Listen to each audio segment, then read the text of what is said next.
भगवान के भक्त हुए हैं महाराष्ट्र में। नाम था नामदेव जी। इनके बारे में वर्णन मिलता है कि इन्होंने लगभग 27 बार भगवान को प्रत्यक्ष देखा। विट्ठल भगवान को कैसे देखा? आमने सामने, जैसे हम आपको देख रहे हैं और आप हमें देख रहे हैं। ऐसे भक्त नामदेव जी ने विट्ठल भगवान को सामने से देखा, यूं खड़ा। जब भी मन पड़े तो बुला लेते थे, भगवान के साथ बात करते थे। एक दिन संत ज्ञानेश्वर और संत ज्ञानेश्वर की बहन, वो बड़ी भक्ता थी। एक दिन सभी संतों को बुलाया गया और कहा गया, देखो जरा इन संतों में कौन सा संत पक्का है और कौन सा कच्चा है। तो संत ज्ञानेश्वर की बहन, उन्होंने, वो मीटिंग हुई थी गोरा कुम्हार के घर में। गोरा कुम्हार भगवान के बहुत बड़े भक्त थे, जात के कुम्हार थे। काम था घड़ा बनाने का, पर भगवान से इतना प्रेम था कि गोरा कुम्हार को भी विट्ठल भगवान उनके घर पर दर्शन देने आते थे। इस कोटि की भक्त थे श्री गोरा कुम्हार जी। एक दिन गोरा कुम्हार के घर में सभी संतों का जमावड़ा लगा, इकट्ठे हुए उच्च कोटि के संत, जिनमें भक्त नामदेव जी भी थे। और नामदेव जी को दुनिया जानने लगी थी कि उच्च कोटि के भक्त हैं। संत ज्ञानेश्वर जी ने कहा कि जरा देखो कौन कच्चा है कौन है। तो कुम्हार के घर में वो घड़ा चेक करने वाला वो होता है, ऐसे पीटने वाला, कौन थापी बोलते हैं उसको, कौन कच्चा है कौन पक्का। और ये थापी से ना घड़े को बनाते, अंदर थापी लगा के हाथ से ऐसे ऐसे, हाँ, हाथ अंदर करके थापी से बाहर घड़े को ठीक करते हैं। तो वो थापी उठाई और उसने सारे संतों की पीठ में मारना शुरू किया। सारे संत तो चुप रहे, पर जब नामदेव जी के थापी पड़ी पीठ में तो नामदेव जी आग बबूला हो गए। क्यों? क्या तुम्हें संदेह है हमारी भक्ति में? अरे हमने 27 बार भगवान का दर्शन किया है, सारी दुनिया जानती है, और तुम थापी मार रही हो पीठ में। संत ज्ञानेश्वर ने कहा, बताओ बहन, ये दोनों भाई बहन बड़े भगत थे। ज्ञानेश्वर जी की बहन, बताओ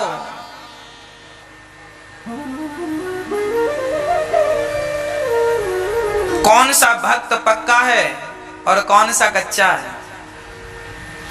तो उनने कह दिया कि सुनो, सारे तो पक्के हैं पर ये नामदेव जरा कच्चा है।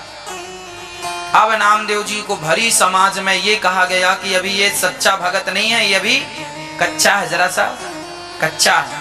अब तो नामदेव जी को बड़ी गुस्सा आई और उन्हें लगा कि हमारी बेइज्जती हो गई, बदनामी कर दी सबके सामने, मोहर लगा दी कि ये तो भक्त है ही नहीं। अब नामदेव जी तो बड़े रोए और रोते रोते सीधे पंढरपुर विट्ठल नाथ जी के चरणों में गए और विट्ठल नाथ जी से कहा, प्रभु अब स्थान दो, मैं जीना नहीं चाहता, मैं मरना चाहता हूं। क्यों? तुरंत भगवान प्रकट हो गए। 28वीं बार, 27 बार आ चुके थे, 28वीं बार आए। बोलो नामदेव, क्या हुआ? तुम रोते क्यों हो? आपने क्या देखा नहीं? सबके बीच में वो ज्ञानेश्वर की बहन, ज्ञानेश्वर जी की बहन ने मेरा अपमान कर दिया, कह दिया कि तुम कच्चे हो। बताओ क्या मैं कच्चा हूं? भगवान विट्ठल नाथ जी ने कहा, नामदेव बुरा ना मानो, तुमने मेरा 27 बार दर्शन किया है और आगे भी तुम 50 बार दर्शन कर लो, जब बुलाओगे मैं खड़ा हो जाऊंगा, मैं आने को तैयार हूं। पर उसने गलत नहीं कहा, तुम अभी सचमुच कच्चे हो। अब तो जमीन खिसक गई पांव तले। अरे जिस आदमी को आप मिल गए हैं प्रत्यक्ष रूप में, वो आपको पाने के बाद भी कच्चा रह सकता है क्या? आपके लिए दुनिया तपस्या करती है और आपके मिलने के बाद मेरे में कच्चापन क्या है? तब कहा भगवान विट्ठल नाथ जी ने, देखो नामदेव, तुमने अभी तक किसी गुरु की शरण ग्रहण नहीं की, तुमने अभी तक गुरु नहीं बनाए, तुमने डायरेक्ट भक्ति करके मुझे तो पा लिया, पर मुझे पाया है तुमने बिना गुरु के। तुम्हारी भक्ति इतनी सच्ची थी कि मैं तुम्हें मिल गया, पर तुमने गुरु नहीं बनाया, इसीलिए अभी तुम्हारी भक्ति जरा सी कच्ची है, जरा सी कच्ची है। वो कब पकेगी प्रभु? जब तुम्हारे जीवन में कोई गुरु मिलेगा। तब नामदेव जी ने पूछ लिया कि आप ही बताओ कि मेरे लिए ठीक गुरु कौन है, क्योंकि वो कोई सामान्य व्यक्ति, नामदेव जी कोई सामान्य व्यक्ति थोड़ी हैं। तो कहा कि पास में ही जंगलों में एक संत पड़े हुए हैं, नाम है खेचर, जाओ। अब वहां से नामदेव जी चले, विठ्ठल विठ्ठल विठ्ठल विठ्ठल विठ्ठल विठ्ठल विठ्ठल जपते जपते गए। तो जंगल में एक शंकर जी का छोटा सा मंदिर था, तो वहां पर एक खेचर संत पड़े थे, नाम था खेचर दास पड़े थे। वो खेचर दास जी जो थे ना, वो शंकर जी के ऊपर पांव रख के सो रहे थे। शिवलिंग पर पांव था और सो रहे थे, तकिया हाथ का था। अब ज्ञान नामदेव जी ने देखा, हे भगवान ये तो एक नंबर का मूर्ख है, शंकर जी के ऊपर तो पांव रखा है और ये हमें क्या ज्ञान देगा, ये तो खुद मूर्ख है। संत नामदेव जी को लगा हो सकता है मैं गलत पते पर आ गया, हो सकता है जंगल में कोई दूसरा, भगवान ने जिनको बताया वो कोई दूसरे ही संत हैं। तो आगे जब निकल के जाने लगे तो आंख बंद किए कि ये खेचर ने, खेचर दास जी ने आवाज लगाई, अरे नामदेव यहाँ आओ। अब नामदेव जी दंग रह गए, अरे इनको मेरा नाम कैसे पता?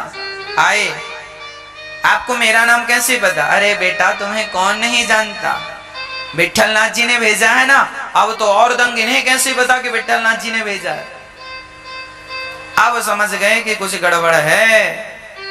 तुरंत हाथ जोड़कर प्रश्न किया नामदेव जी ने, प्रभु आप इतने सर्वज्ञ हैं, ज्ञानी हैं, भक्त हैं, तो शंकर जी के ऊपर पांव रख के क्यों सो रहे हैं?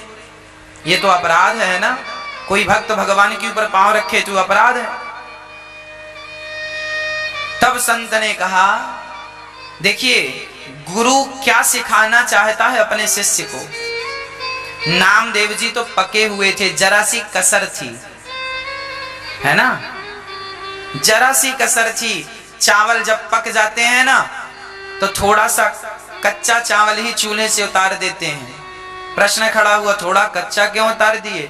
बोले ये भाप से ही पक जाएगा, जितनी कसर रह गई है उतार के ढक के रख दो, जो इसके अंदर गर्मी है, भाप है, उसी से ये थोड़ा सा पूरा पक जाएगा। इसे पूरा चूल्हे में पकाने की जरूरत नहीं होती।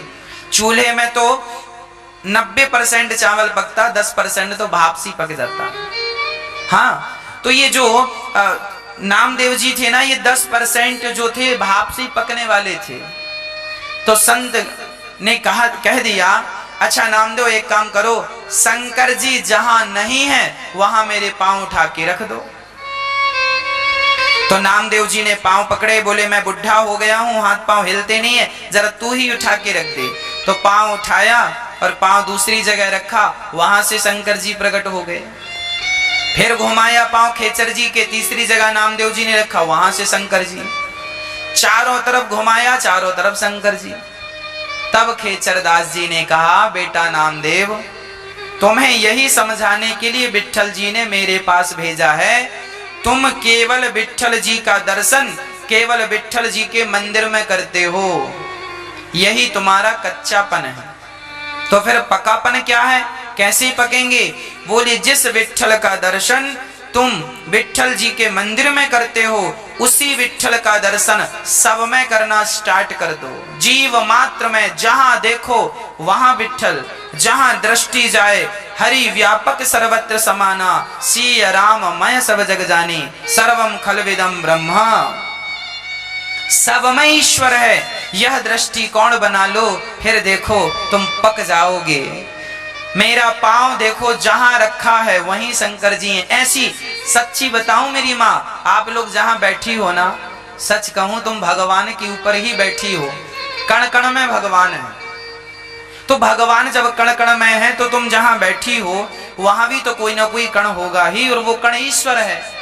तो भगवान के ऊपर तो सब ही है, भगवान के अतिरिक्त तो कुछ होए तो बताओ।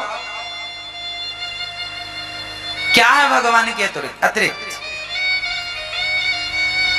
नमक का पहाड़ है, नमक का पहाड़ है। नमक के पहाड़ में नमक के अतिरिक्त तो कुछ नहीं है, कुछ है ही नहीं। अच्छा, नमक के पहाड़ में कुछ गिर भी जाए ना, आदमी चला जाए और वहां चला जाए और मर जाए, तो वो आदमी भी कुछ दिन में नमक के पहाड़ में दबा दबा वो भी नमक बन जाएगा।